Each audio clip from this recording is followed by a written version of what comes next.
Yo, what's happening? You, absolutely, Netanyahu.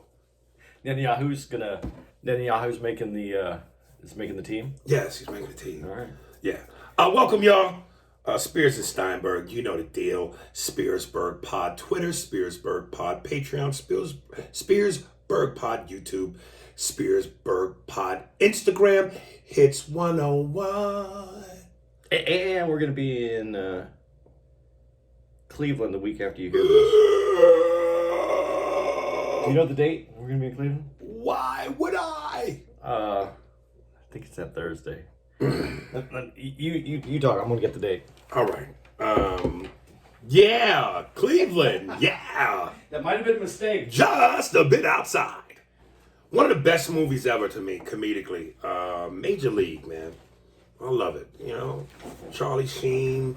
Come on, Aries. Wesley Snipes. Tom Bergeron. I think I'm saying that last name wrong. The dude from L.A. Law. Yeah. I didn't like 2 so much. Especially because Wesley went in and they replaced him with Omar Epps. I don't even remember 2. Of course you don't. Malenko Yoba is coming. Yeah, I need it.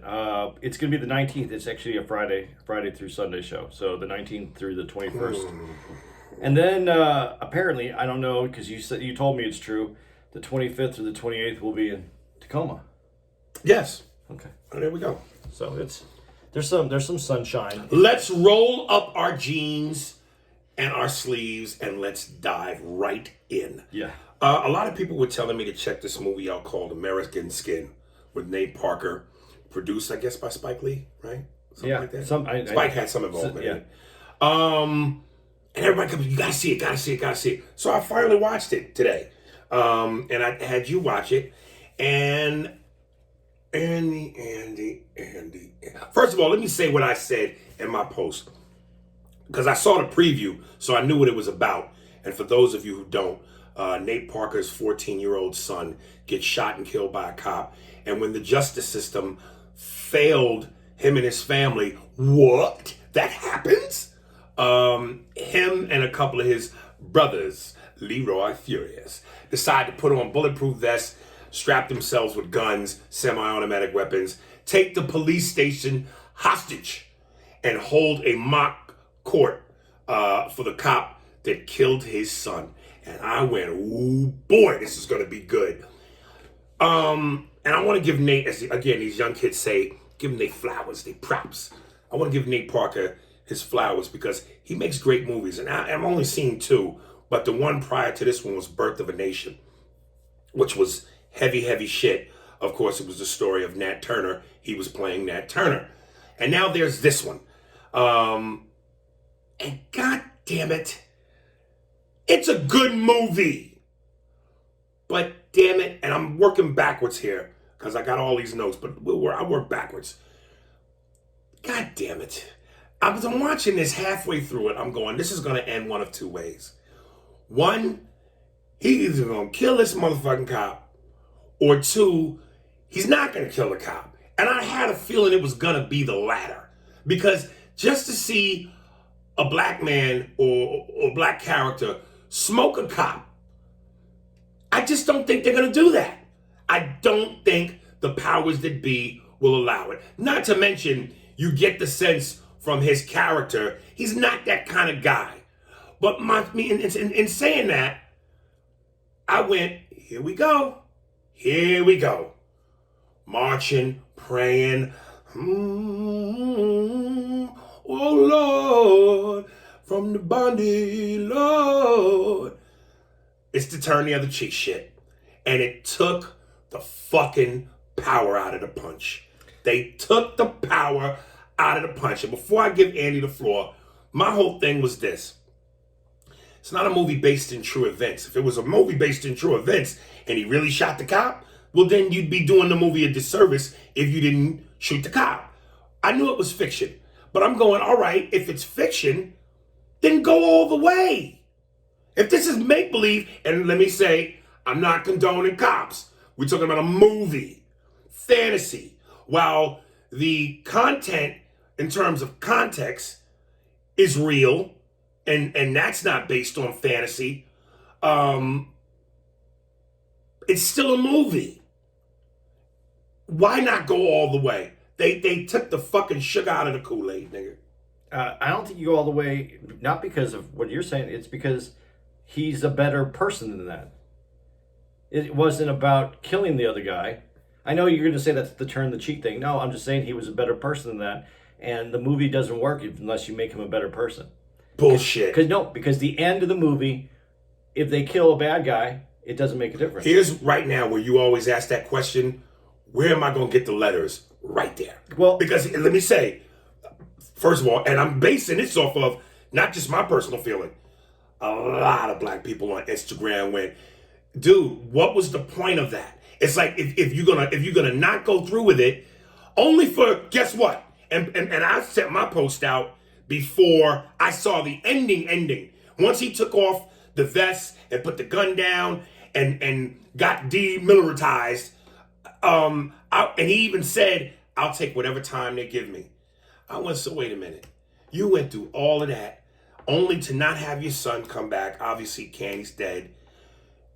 You're letting the cop go, and you're going to jail. But they did you one better. They smoked this nigga. So now you and your son is dead.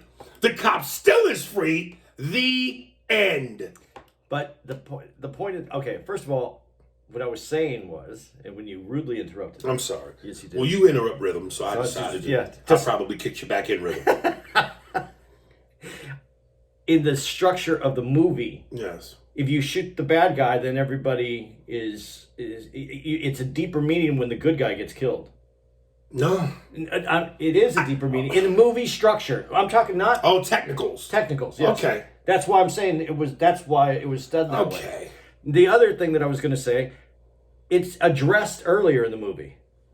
When the Muslim prisoner says, are you willing to go all the way with this, brother? If we're doing this, are you willing to go all the way? Okay, and I could see that question being asked. So it was addressed in the movie whether he was going to do that or not. So you kind of get the feeling from that. I got the feeling from that they're setting up some structural things in the movie. I'm sorry, I look at movies more structural because this is a movie. Here's how I knew he wasn't going to shoot him. When he had him handcuffed to the desk, and Nate Parker pulls out his gun, puts it on the desk, and then I forget what exactly was said or the moment, but they froze on Nate. He kind of made a grunt noise, and he dragged his gun off the desk and walked out the room. I said right there, he ain't doing it. Well, what happened there is when the younger kid was filming and said this isn't gonna change. It's gonna make it worse. Right. You're right. There you go. Okay. That's what it was. Okay, but now the plan that he has is that this is all being filmed. This is all being filmed because the kids are documenting the whole thing. Mm-hmm. So that's the point. Is for what he's looking for to get out of this. So the world, as he said, so the world can see. Exactly. So you might be right. You're right. At the very end of the movie, they cover it up, and the news is still blaming him. And then he has the CDs, the DVD, and he's sending those out to the news agencies. That's the end of the movie. So he's making sure that the world does see it. So I'm just saying that's the structure of the movie. But there's something else that's in the movie that I think it ends with. But that's the end. Let's work our way through some of these things that I had a problem with. One is, and this is the first question I asked you when you came in here, if we weren't in COVID, if this was a movie that was being made to be released to nationwide movie theaters, would this movie be being made? I think there's two answers to that. Let me get to the first thing. Let me go back. Birth of a Nation. I remember before the controversy came out, and I don't know if you remember, but that movie was on pace to be released theatrically, and it was released theatrically, but it had a lot of, the hype machine was behind it. Then the controversy hits, which is Nate Parker was accused of rape and sexual assault, and the girl killed herself because of it. And that killed everything. The hype machine left out of there quicker than a father not trying to take care of his kid. Gone. Had that movie come out, and later it was we found out that the girl falsely accused him of something. He never did. So let's put that out there. Had that movie come out without the controversy, with the hype machine behind it, and went on to become huge, but then I'm also going, what movies about slavery and racial oppression and division and violence ever are huge blockbusters? They never are. But I think that it would have maybe done enough to where once this, he would be in a different space where this might have come out. So that's the first answer. Second answer, but then again, maybe not because of the content. Yeah, I think the content would prevent it from being a nationally released movie. There were a couple people that said on Instagram, because I asked that question. So come on, man, you know why? White people don't want to see truth like that. White people don't want to see niggas with guns holding cops hostage. And if he had shot the cop, probably never would have made it. The studio would have probably been like, Yeah, well, then that would have been the accusation. Would have been this was a studio movie, and that's why it didn't happen. Right. That could have been. So there was, because this is on Netflix, not Netflix. It's on Amazon. Released. It wasn't released. It was just it's on Amazon, right? It's on Amazon. Very interesting. So this is unadulterated. This is his movie. This was his idea. This is what he brought to it. Right. Okay. So then I have a few little things here. There's a few things in here structurally.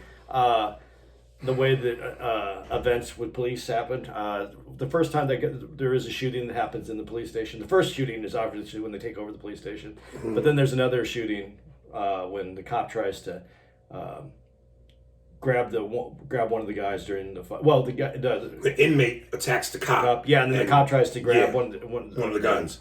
At that point, I think they feel the police probably go in at that point, because if there's another shooting inside, they seem to.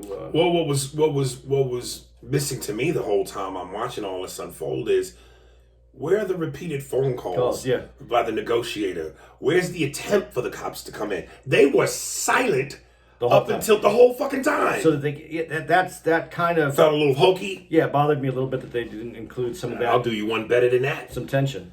I thought the whole trial thing was hokey. Does that really happen? Like, do they really sit there and have a trial, mock trial, and those discussions the way? Like, look, here's what was great about the movie. Yes, they basically have said everything we've ever read on Twitter or Instagram. Some of the points they were making about how the white cops said, oh, well, black people and such, the Asians and the such and such don't make up the jail numbers. And you know, maybe if they would comply, and then the rebuttals and all of that stuff you could read all day long with racial debates on social media. They addressed everything. Sexism with the Latino female cop and this, that, and the other, racial profiling. So that was great to get that out there. Yeah. But the way it unfolded... That's what the movie I felt was made for, was that area right there for those conversations to occur. That was the crux. That didn't feel hokey to you? It felt hokey. You know what it felt like to me, honestly? I appreciate, like you said, I was going to pass play. I was going to go past it. I was going to say, like, and I don't want to minimize it to what I'm about to say, but it felt like it. Something like maybe a Jerry Springer, where they have they have the opposing sides and they're yelling things back and forth at each other. Right. So it's Is contrived the word? Yeah. It's a little, right. And you know what, because you're setting it up with two different kinds of people to have opposite response, and there's just going to be some shouting back and forth. You might get something out of it, or you might not.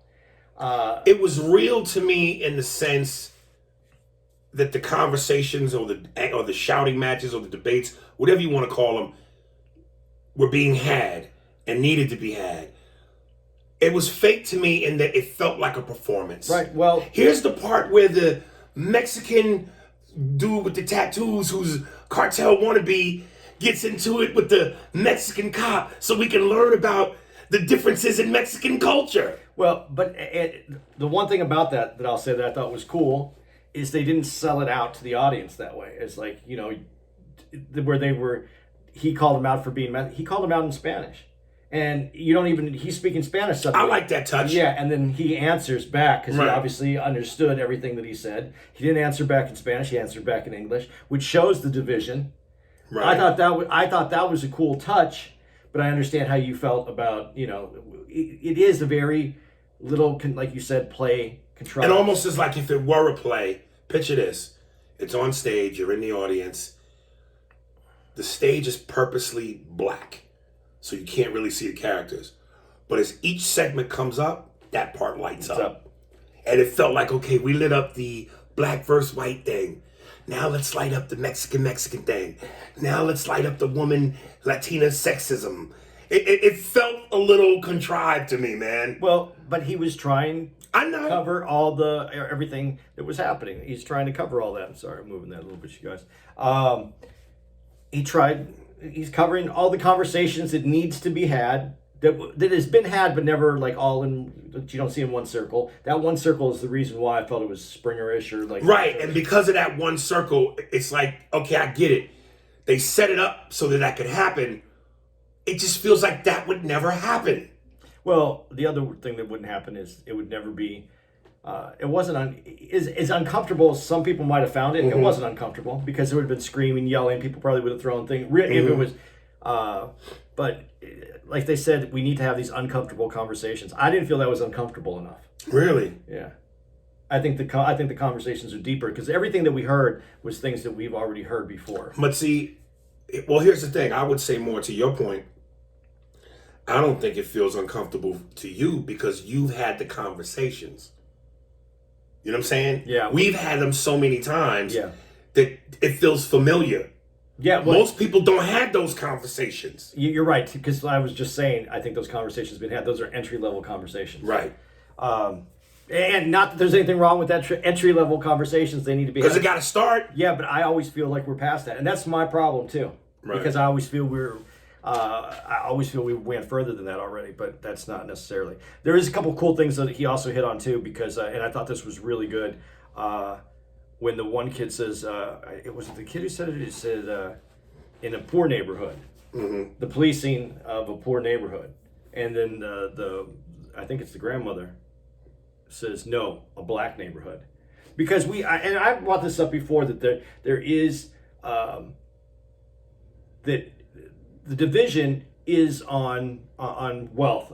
There's a lot that. When he said that, I was in my room watching this in my bed, and I went, "Oh, Andy!" I swear I said that when he mentioned it's about wealth. Yeah, I said, "Oh, Andy." But again, and I've said this before, and I think I don't. When I say this, I don't think I include it all the time. There is wealth, and that's a dividing line. But then underneath the wealth, underneath that line of wealth, then you have to divide it up appropriately on how it gets handled out. And I thought that when Nate Parker hit that on the head immediately following that response, I thought that was beautiful. Yeah, he said what you always mean to say, but don't say. Say it the right way. Right. Yeah. There's a line in this country that divides the haves from the have-nots, but when you take that line and you go to the have-nots, then there's other lines that are being divided up, and that's what I probably don't say correctly. Right. But yes. So I thought that was an important part that he I don't know if you caught this. Did you catch the moment when the cops first arrive and Nate Parker's in the room and he looks out the window to see the cop cars, and then he pulled back on him in the shot? He did the Malcolm X thing. The way he held the rifle and he was looking out the window. It was the Malcolm X shot. I didn't catch it. Yeah. I think that was on purpose. Because it was exactly the Malcolm X shot of him looking out the window, holding the gun up the right way as he's watching the squad cars come into focus. Yeah. There was one other thing I got here that I thought that was really important, and because we were talking about wealth. I love the part where the kid comes. He goes, "How was your first day at school?" He goes, "Oh, it was, I was basically, everybody. He had made some friends. People wanted to hang out with him because he was the only black kid in school. Mm-hmm. So he was kind of he made it sound right. He was a novelty, and so everybody wanted it. Right. But I love the part where he says, when he starts talking about lunch, and he goes, basically, there's little restaurants that you can get anything you want over there. Mm-hmm. Basically, what was said is you can get anything you want at this private school. Right. And he goes, but then he finished it with, "Yeah, it was amazing. There wasn't a fight there all day." Right. Which kind of it changed when you catch up to this later in the movie when they're talking about public versus private schools. Right. And then you can go back to this and the idea that when you have notebook paper, when you have pencils, when you have everything that you're supposed to have for your education, maybe there won't be as much fighting for your piece of that education, Right. As opposed to a place where you can go to school in luxury and there's no issues in that school, so there is no fighting. Right. Which really, those two are they're far away from each other in the movie, but I thought they connected. I'm gonna go back. I'm gonna go before that. And this is what I'm like when you hear some black people say to other black people, "Man, stop acting white. Man, you seem white." And of course, there are black people that get insulted by this because they go, "What's being white? Talking properly, enunciating, the proper use of grammar? That's an insult." But, and I'm not saying that, but it feels like when you grow up rich as a black kid, when you grow up in a way that your parents didn't because they busted their ass to provide you with a better life and with what they didn't have, I won't say you're acting white, but it feels like you are somewhat removed from the culture. Because when his son was talking with his friend on Zoom about resisting the police and you have the right, and his friend was like, "Nigga, what? You believe that shit?" And his dad comes in and is telling him, "Son, whoa, whoa, whoa." It feels like when you grow up in a world that is not in poverty and ghetto and hood, and you're removed from that culture. God, I don't want to say acting white, but Damon Wayans used to do a good joke about it, where he talked about because of his success and fame and his money and allowing his sons to grow up in a way he didn't. Hi, Dad. There was a nerdiness to it. They didn't walk, they jumped. They were geeky. Hi, Dad. Where he might have been more street because he came up in New York. Like I said with my son. My son is not, man, that nigga, he floats, nigga. He doesn't walk, he floats. And I don't mean that to be some gay reference. I'm just saying his heels don't have the weight of oppression and sorrow and misery. He's not anchored to the ground. Yeah, man, that nigga's flying. So when his son was breaking that down, I love that it was interesting that his friend was like, "What?" And then his dad really let him know what it was. And I want you to speak on that because then I want to go back to that because based off of an experience I had. Okay. Well, I'm going to say something that I haven't said before, and we'll see. We'll see where that goes. A lot of times I hear the quote that the system isn't failing you. The system was designed that way. Mm-hmm. Okay. Here's my take on what that scene and how I feel about that quote and the system. The system, and it gets addressed a little bit in here. It goes, that's because it said, I got it written right here. Let me see. School. Okay, that's what it says. In the movie, he says the system wasn't designed with you in mind. Mm-hmm. This is a point that I think is really interesting and what that kid was going through and where I feel about the system. The system isn't designed for someone to fail. The system was designed, but I agree with this point in here, the system wasn't designed with you in mind, being black. Mm-hmm. So when they designed the system, the system was to work for who was America at that time, and that was white men. The system was designed for. And still is. Still is. But here's my point of this. When he says there wasn't, not that the system was flawed, the system isn't flawed. The people that run that system are flawed. It wasn't designed with black people in mind. So they alter the system. They twist it so that it doesn't work for people of color. And when it starts to work, they move the finish line. They do. So that's why what he was saying, and the way I was looking at it is, the system works, but we're on two different timelines. There's the white male timeline, and then there's everyone else. And the white male timeline is present day. I mean, it's where we are, and everyone else is back. They're still trying to catch up to where white men are working out of the system, and that's when and the reason I refer to that way is because he was realizing, as he's saying, this is what the court cases say. This is what I'm entitled to. This is what, and the dad is basically saying, yeah, you technically, yes, but the reality is we're still back in time. That's what I'm trying to use that timeline, is that We know how it's supposed to be. But it wasn't designed with you in mind, which means since they pushed you back, they didn't push themselves forward. They just pushed everyone else back. We wrote these truths to be self-evident that all men are created equal. Get me a sandwich, nigger, I'll kill you. Truth, justice. Dave Chappelle. Yeah, and it's a brilliant part. Right. Because they weren't in mind. They didn't think that But it was written as though they were in mind. Well, it was written for everybody. It was written to be perfect, or as perfect as it could be. Right. But applying it is still by the man.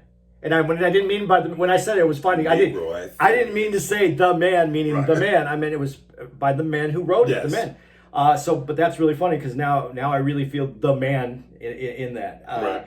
But that to me was captured in that Zoom thing when they were going back, and you saw the different. He's working in what is present day. I'm entitled to these rights. The dad is working. I just want you to get back home. And his friend was like, "Are you fucking crazy? That doesn't work this way." And that leads me to something else that I'll get to. But let me say this: I remember one time I was in Baltimore, and near the Power Light District, which is where everything pops. And once shit lets out at 2:00, like anywhere else where it's popping, shit gets chaotic. So I remember this white cop had said something to me about not standing in a certain place. And I raised my voice, I raised my voice. That motherfucker put me in cuffs and sat me on the curb with the intention of arresting me. And I said, "What are you arresting me for? For raising my voice?" And I thought I was going to jail that night. And then later on, a black cop came along and saw me and knew who I was. But I also asked his partner, "What did he do?" And I said, "All I did was raise my voice." So he pulls his partner to the side. They have a little discussion. Next thing I know, I'm out the cuffs and I'm free to go. And I was stating what I knew I had the right to do. And I remember Patrice said on Opie and Anthony, nothing makes police angrier than people who think they know their rights. And when you try to state your rights to a cop, that makes them angry, even if you're in the right. And I was sitting there wrestling with that going, was that a racial thing? Or did he really arrest me? But it felt racial. Not because the cop was white, the energy he gave off in talking to me. The energy. Like in that scene where, and you had asked me about the movie Queen and Slim. I wish you had saw that movie because, put it like this. In this movie, American Skin, the same thing where the cop had pulled his dad out, hands on the fucking top of the roof, and his son had a phone, was recording it. The cops had put the phone away, and it ended up in him being shot. That's the same way it goes down with Queen and Slim. A racist cop pulls him over, wants to look in his trunk without permission. The black girl is a lawyer. She's telling the cop what he can't do. At one point, he said, "Stay in the car." And she gets out the car. It leads to her being shot. Then the black dude wrestles the cop with a gun. He ends up killing the cop. So let me get back to the point. Even though I don't know if it was racial, the way the cop was talking to me, looking at me, he never said anything. And, nigga, and most cops, racist cops, don't even call you that. But there's an energy that comes off where I go, this feels racial, dude. So, and again, when the son was, technically it says we could do this, we could do that. That don't apply. And I don't think you should. When you deal with the police and you're black, I think it's crazy we even have to, sir, when Nate Parker in the beginning was, these are my hands, I'm undoing my seatbelt, can I reach past my son to grab the fact that we even have to do that is crazy. That's crazy. Born, protect, and serve. We pay them, our tax dollars. And we have to go through a drill? Well, just to let you know, even though you see my kids, they don't look. Right. True looks Hispanic, Max looks Jewish. Right. I went through all the police stuff with them. But do you think they would really have to do that? I don't know if they would have to do it, but it's getting crazier now. Because what you said about police, I have two things about this. And again, and this is where I'm breaking my own rule. If you're a good cop, you don't need me to say this, but I'm going to say it anyway. Yes, we know this isn't all cops. But there is cops for what if you when you said raise your voice, question their authority. They feel like they're the authority. There's a movie and I can't remember the line, but they feel like they're the top of the authority. Besides the judge on the street, they feel like they're the highest amount of authority that's on the street, and you can't question that. But this is what I wanted to say that I think is important because you were talking about the issue that you had. And I'm just going to give you something that maybe doesn't sound like it relates, but I'll get it there as fast as possible. My uncle was in Arizona, was very prominent in getting legalized topless dancing in there. But what he had to do, he was the manager of the club. And the people that wanted to own these businesses hired him and paid him well to be arrested.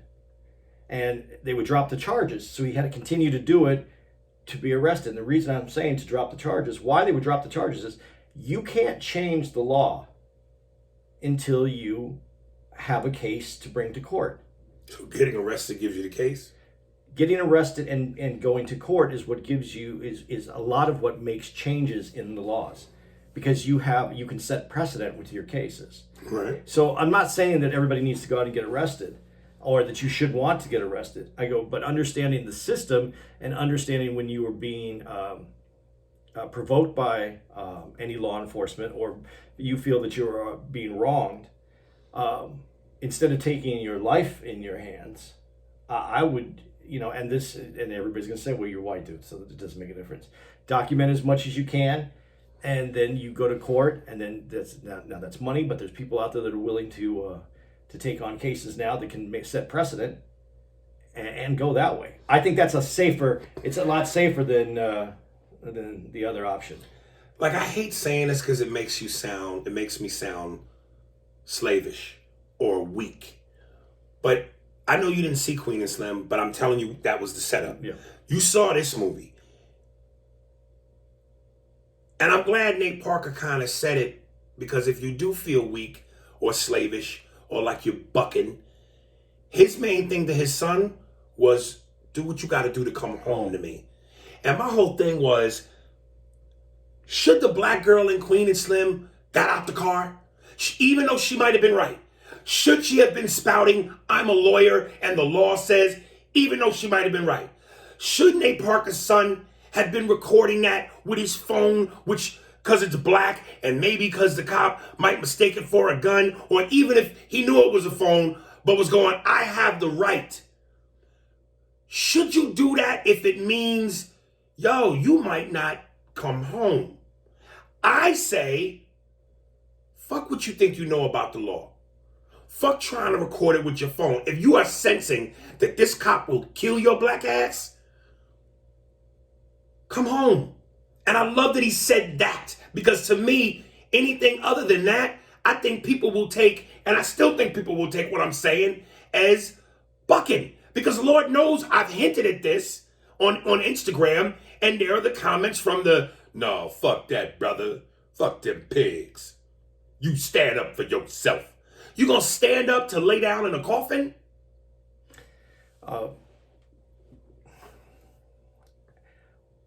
I would never, if I was in a situation with the cops, I would never start filming. But I would push record on the recorder, and I would put it in a place in the car where they wouldn't notice. Where they wouldn't see you. Yeah, and that way you have at least have the recording. Well, I can go for that. That's being strategic. Yeah, but I don't. I even with the privilege of my skin color, I wouldn't pull out my phone when I saw cops doing something. Let me rephrase this. If I was in the car, if I was in the area that is being taken over by the police, or that is being searched by the police, I wouldn't pull out my phone like that. I would put it on record. But if I was would you blatantly, knowing your rights, go, it says on chapter whatever page, I have the, would you do that? When I was younger, I was at a restaurant, and this was when I was in college. I was at a really quick service restaurant, and only had like 4 or 5 seats in it.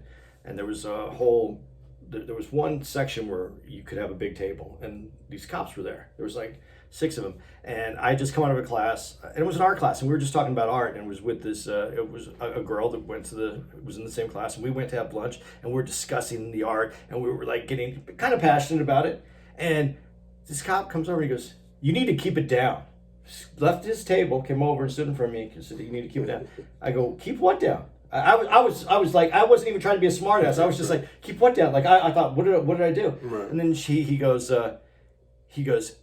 "You're being very loud and you're disturbing everyone in here." And I go, "I am?" I was like, "I am?" And he goes, "Yes, you are." And then I got offended by it. And I looked at the people next to me. I go, am I disturbing you in any way? And they didn't even look up. The people just go, "No." And I looked at the table on the other side. I go, am I disturbing you? And they go, "No." And I go, and then I looked at all the cops and then I go, "Am I disturbing you guys?" And they didn't say anything. They just sat there. They didn't look at me like, they kind of looked away from me like, "You're on your own. He's in a bad mood." And I go, "Officer," I guess I'm sorry if I was disturbing you, but I'm not disturbing anyone else. And he goes, "Keep it down." And he walked out the door. I walk outside after we were just finishing anyway. I walk outside and he has this guy on a 10-speed bike and he's holding the guy's handlebars, just screaming at him. And I go, "Dude," "Officer," I just said, this is what I said, and this was wrong. I go, "Hey, officer friendly." Smart ass. I said, "Man, you are in a bad mood today and you're going to hurt somebody." And he said, "Do you want me to start with you?" I go, "Listen," "Listen to this, man." "I'm done with class. If you want to arrest me right now, we can go to court, we can go to the jail, and we can waste your whole fucking day. And I'm happy to do it because I know that you're a problem." And he told me to fuck off, and he got in his car and drove away. Now, that might be, like everybody says, his white privilege. But I also had a row of cops that were in there that had witnessed all this, plus everybody in that building that knew what just happened. But yes, this is the problem with policing, is that, and what I'm going to say is, not only was that an issue, but that man, I'm not saying that he was a problem. He might have had a bad day. I don't know. He might have found out his kid was sick. I don't know what caused him to be in that bad mood. But as long as we have humans that are doing the policing, I'm subjugated, and you're to their likes and dislikes, whether that's racism, whether that's they had a bad meal, whether that's their wife wouldn't blow them, or whether their wife was cheating on somebody, with somebody on them. That's who we have to deal with, that person. That's why I said I wouldn't pull it out, because I don't know what his problem is that day. Okay, but but it's crazy to ask you this, because again, you are white, so you don't have to worry about it. Because I was going to say, knowing what you know and have seen in terms of the police interaction with black folks, if you had to do it all over again, or if you found yourself in a situation currently where you had to deal with a cop, would you spout off the laws and talk shit? No, I wouldn't. And I think I'm watching a lot of this happen right now that you see in these videos, and they're asking for the names. I understand you have the right to do that. But the consequences are high. If you, and I'm not advocating for you to get arrested, but if you're going to go that far, then how do you get arrested safely? I don't even know how to explain what I'm trying to say. If you find yourself in the situation where you had a problem with an officer and they were in the wrong, and you did find yourself in jail, I would go everywhere to try to find support. I would start what is those things you can do where you get funding, where people put money into the account?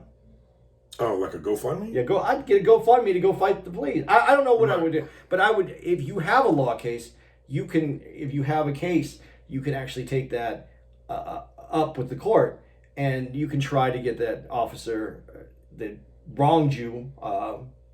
What happens to the officer though? I just. That kind of something. So I know everything I said, even in my head. I was going, dude, that sounds so white.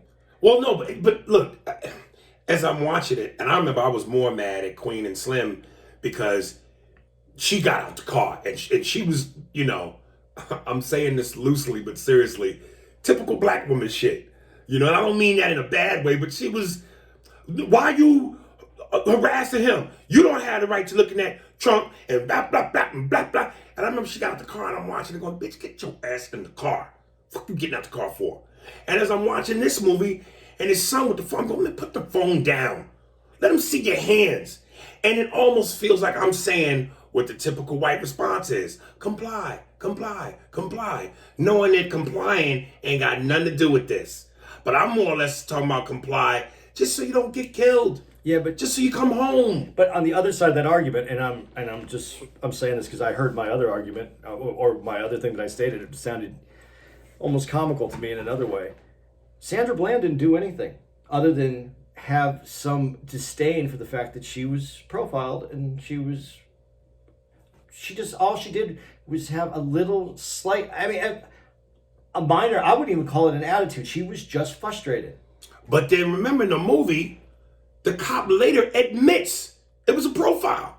Yeah, in this movie. Yeah, and they say it's a profile. I love the part where they brought up there's 2 speed bumps, so he couldn't have been speeding. Right. So it was totally a profile. Before we go there, I want to get to one other thing that I said that came up when it says the laws of this land, and he said, "I just want you to get home," because that's what you're saying. Right.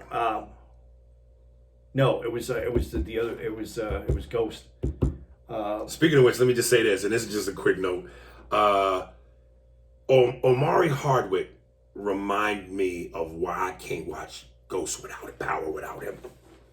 His presence, man. You like that? I like his fucking dark, serious, intimidating look in his face and the seriousness of him. I bet you he got a lot of lines cut because he didn't need the lines to convey what he was doing.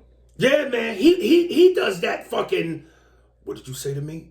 Look without saying, what did you say to me? Even the tone of his voice, how he changes. Yes. Okay. Yeah. But in that, he has a tattoo that says, "It is what it is. It is what it is." And then that's in the beginning. That's in that part. And I'm going to end with something that connects to that afterwards. So keep going. I wrote this down. And I got to say, dude, this is a 2-part thing. When the black chief is in the home of the son's mother and the cousins are recording him, you know, black cops are a fucking disgrace. Like, I don't understand. Even when I guess whoever the dude in the suit was announcing that the charges had been filed but no guilty or whatever, or no charges were going to be filed, you see in the background another black cop in back of him in the shot. And I'm just going, how do you, and I know I've said this on the PC before, how do you niggas sleep at night? Knowing that your kinfolk, your people are being killed and you don't do nothing. And then I thought to myself, this might be the difference in generations now. Because the way that young kid was talking to the cop, and I understand the anger, the frustration, it was his cousin. Motherfucker, bitch, motherfucker, bitch. And a couple of times the auntie had to go, calm down, calm down. It seems like now this new generation, where culturally before, black people, we don't play our kids talking like white kids. We don't play our kids disrespecting us. And we whoop our kids. It feels like now as we progress, we're getting away from that. And black kids are getting leniency now to talk to adults like they're white kids. Because I have a hard time believing, even if that was a situation in my life, my mother would allow me, or my aunt would allow me to talk to another adult that way. Even with the circumstances being what they were. All that cussing and talking like that, I was like, God damn. Yeah, the reason I didn't feel, I guess, as strongly about that as you did, I liked the part where even in their own home, he had to say to him, "What are you going to do? What are you going to do to me? I have every right to do that. I'm in my home." Right. So I understood the forcefulness of his language at that moment because it was making the point. But I agree with you on the other thing because I think in general kids are getting away with. Like it feels like culturally black people don't whoop their kids no more. I used to think that was, like I said, I was raised that way. Like my dad you know, you fucked up, you got hands. I mean, you got, you know, Right. I remember my grandfather when I was, it's my step grandfather, but I remember I must have been like 6 years old, and he said, I did something. He goes, you know what happens when you do that? He goes, yeah, I'm gonna give you a warning. You get the 5 fingers. Slap. Yeah, and he's called it the 5 Right. fingers. And I knew if he ever said the 5 fingers, I was in trouble. Right. So, But you're feeling on the black cops. well, okay. Let's do this because we can. I try to get as much experience as I can before we were in Mississippi. Yes. Mississippi. I remember this. Yeah. The Mississippi police is mainly black, Yes. and they have a whole nother idea that differs from your idea of what their policing is, and how they feel about community, and whether they agree or disagree with some of the things going on right now. And most of them look at it more as police than as a black issue. Those police said, no, you know, if you do this, that's what happens. That's how it goes. And that goes to where that's what they're trained to do. The cops agreed with the, okay, I'm going to, Okay, wait, but when you say that's what they're trained to do. that's what the cops said to me when we were in Mississippi, and I said about the guy who got shot at Wendy's when the cops he was drinking, and the one cop was talking to the other cop, got there, then he wrestled both those cops, and he got the guy's taser, he ran, and when he turned, and the other cop shot him and killed him at that Wendy's. This was at about the same time they were there. He was siding with the cops. Okay, but if that's what they're trained to do, which is to say, follow protocol, follow what you've been taught, follow what's in the rule book. Yeah, I'm scared. He's turning. He has a weapon. I can shoot him. Well, but then you can't turn around and then break the rules and then break the law. No, I'm not justifying it. I'm just saying that was kind of that's. But on the other hand, how do you make changes in the police force if there is no black police officers?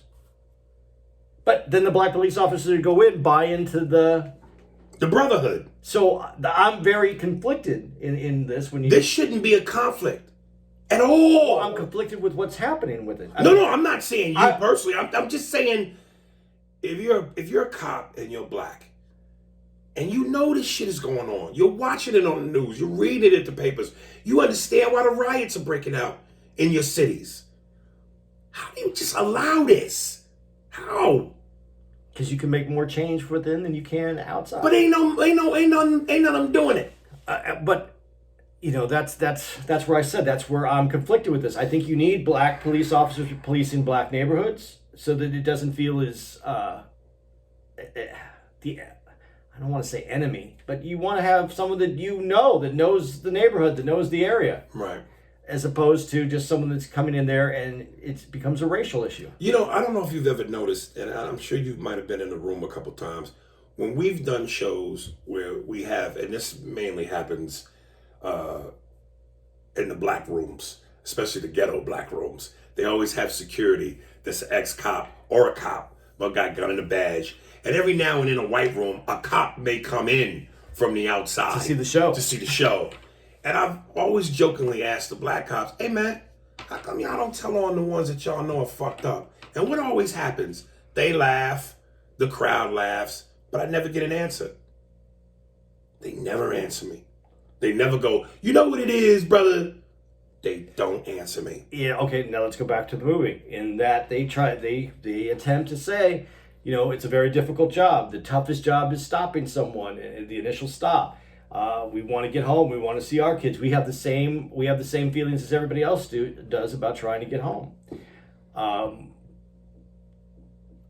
The black cops in those police forces are in that same situation. So they start looking at it differently? Do they not know? But we know, especially right now, from things that are being released, from videos that are online, the cops are not just bigoted; they're racists. Not again, all cops, but there are cops out there. That influences how the police department runs.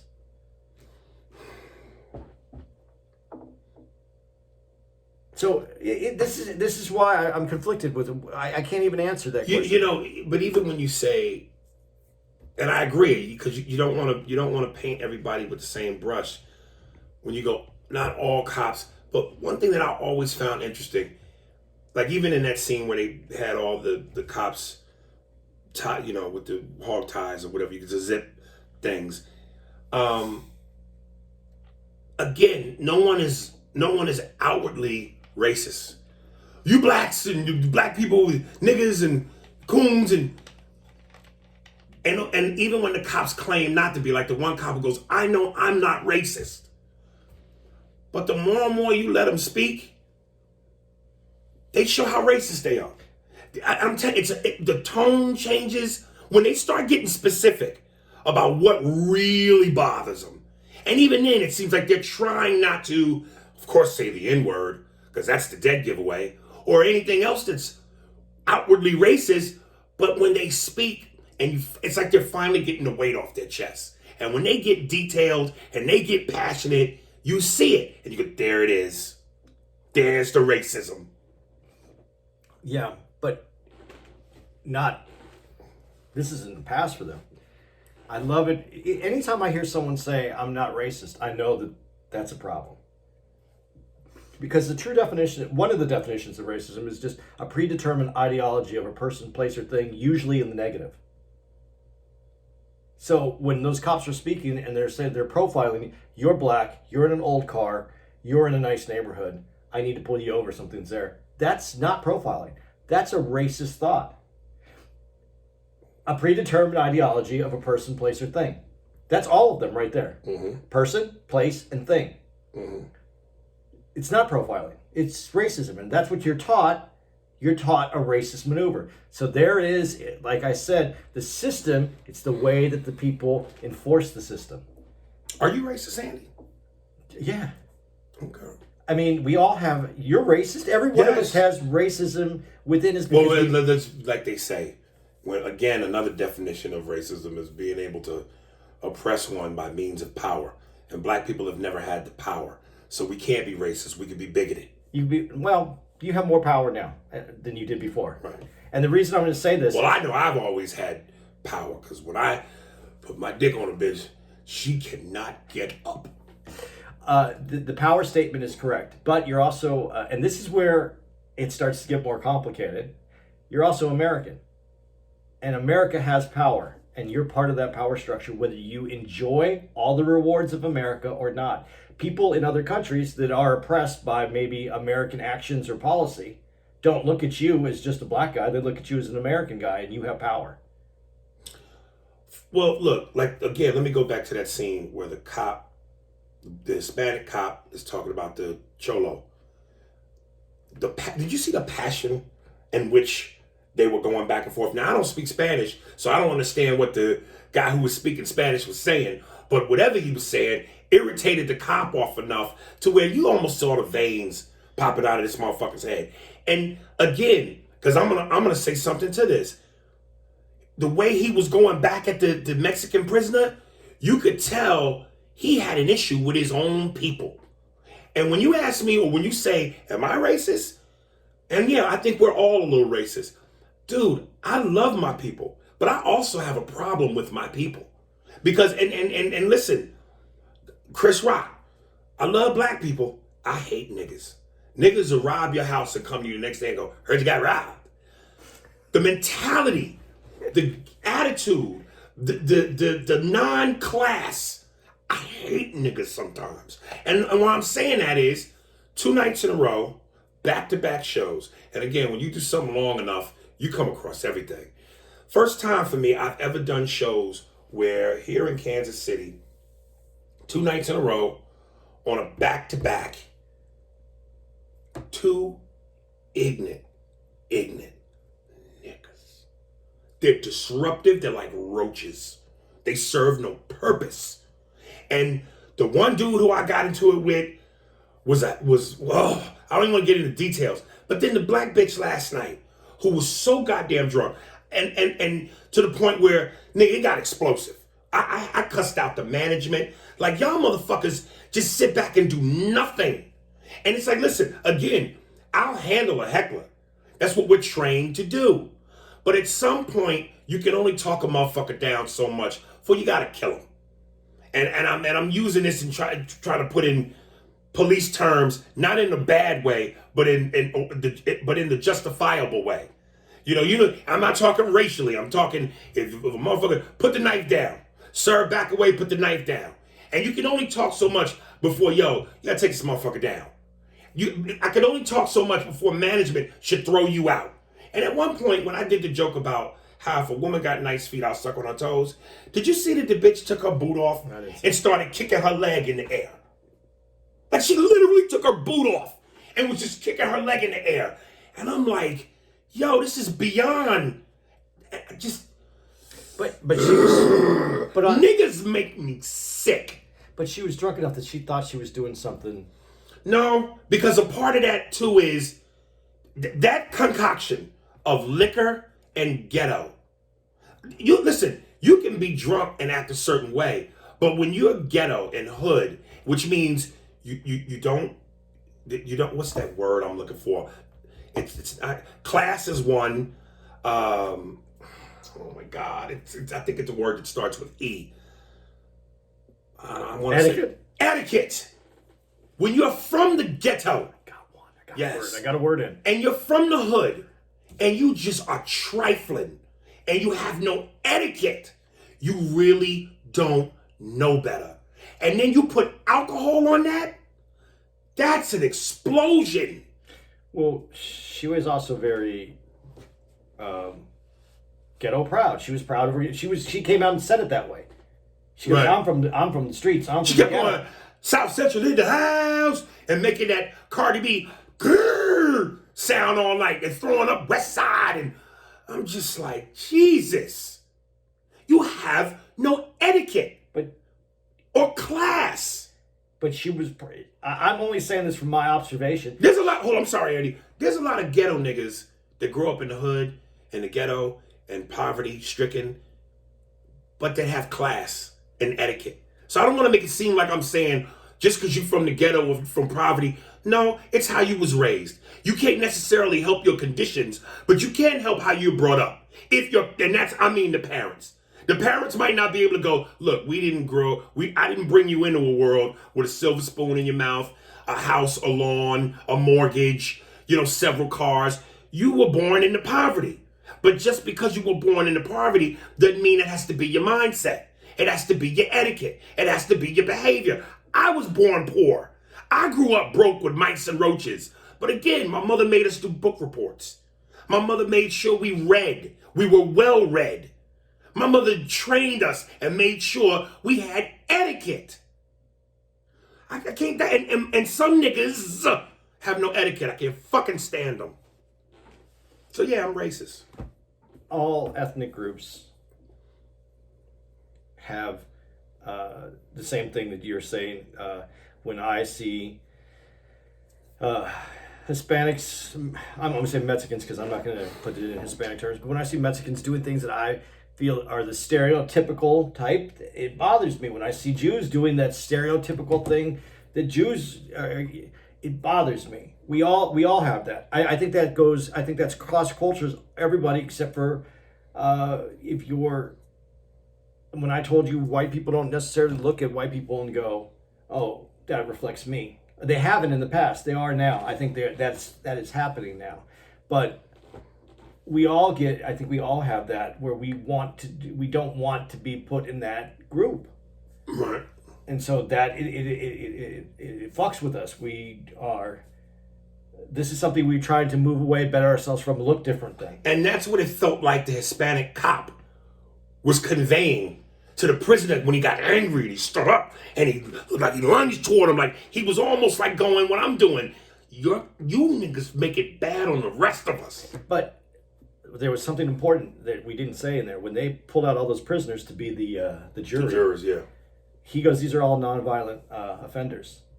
Right. So the guy, even though he had his tattoo, the image, the whole thing that he was talking about, he wasn't violent. I know a lot of dudes, tatted up, face, right. hands, whole works. That's just part of who they are. Yeah, but that's very different because he mentioned you cartel wannabe. Yeah. So even if he wasn't in jail for a violent crime might have been drugs, but it still feeds into the stereotype or the negative outlook that, man, fucking the Mexicans are all drug dealers and gang members. But I also appreciate the way that that scene was done, because the cop who was so offended by him, you saw his rage and his anger, where the dude who's all tatted up, the one who's Cool as shit, right? Yeah, just stayed cool. He didn't let that. And that's part of the problem with because once you get to a level where you think, and this is why you have to be very careful about how you feel about your own community in a sense, is because when you feel that you are lifted above that, that's when you become the angry guy towards your own people. Listen, and I want to convey this based on what you just said. Let's be clear. I don't think I'm above anybody. What I'm trying to say is, when you are disruptive and you don't have the proper etiquette and common sense to behave accordingly, you're a pain in the ass. And you make things difficult. And no one likes difficult. Can I add something from an outside view of what I watched last night? Yeah. Everything that you just said, but here's the other part of it, and this is why I think it offends us personally to whatever culture you're from when that happens. You're on stage, you're doing a job. So when your own come into that room, you would think that they'd want to be there for you. They would want to uplift you. Yeah. They'd want to make you better than. Yes. And what they're doing, whether they're realizing it or not, they're taking you down. And that's where I think the anger comes from. Yes, thank you. Part of it, yes. Because and judging it from the outside, I'm looking at it and going, how are you looking for respect as a black human when the other black humans aren't respecting you and what you've done and accomplished, and you're bringing the craft to them and they put you in that way? Same way that I feel when I see people judging Hispanics, Jews. I don't think of myself, but I understand. I see the frustration levels when people are doing it to each other. We're still human, but we have this tribal grouping that we do, right? And some of us want our tribe to do well, and others don't give a fuck. There you go. We're at a minute and 2 seconds. Boy, this took up the whole thing. This is things needed to be said. And listen, folks, if you haven't seen it, I still would recommend it highly. It's a great, great, great movie. I know we don't have time. I got to throw these few things in really quick. I just want to say, but it just took a little bit out of the snap of the punch when it didn't end how you thought it maybe should have ended. So that was what it was for me. It's like, it's like you're in the mood for a cheeseburger, and you get home and you find out the place you picked your cheeseburger up forgot the cheese. You still gonna enjoy the burger. Maybe throw a little extra mustard or a condiment on that motherfucker, and you're still hungry and you're gonna eat it. But damn, you wanted the cheese. To what you're saying, and I don't want to give away the ending because I would like people who heard this to at least, I don't know, we probably already given it away anyway. Yeah, if you don't listen to this if you haven't seen it. I thought it's important to mention that at the end, when I was watching the movie and then it looked like it was going to end all like fluffy and nice, right, I was really mad. I was like, they let this opportunity go. Right. And it's going to turn into every other movie where the white guy realizes that he has issues to work on, and the black guy gave him the key to open his mind of his locked door. Right. And I was like, what the fuck is this? Right. I mean, I watched this for an hour, and that's what I was going to be left with. And then, obviously, they changed it. But then that goes back to what it says is that's what they're trained to do.